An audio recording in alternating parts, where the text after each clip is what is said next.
রাজপথে নেমে এসেছেন। আমরা এই নেতার নেতৃত্বে বিশ্বাস করি, আমরা তাদের উপর আস্থা রাখি।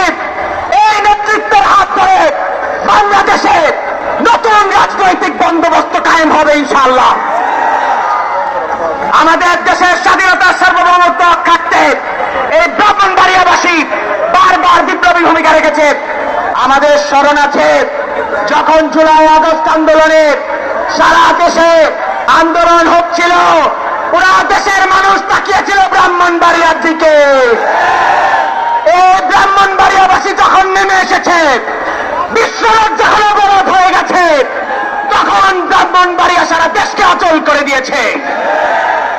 আমরা স্পষ্টভাবে বলছি, আমাদের সংগ্রাম শেষ হয় নাই। আমরা স্পষ্টভাবে বলছি, বাংলাদেশের জনগণকে, নাগরিকদেরকে তাদের ক্ষমতা বুঝিয়ে দিতে এবং নাগরিকদের অধিকার ফিরিয়ে দিতে আমাদের রাজনীতি চলমান থাকবে।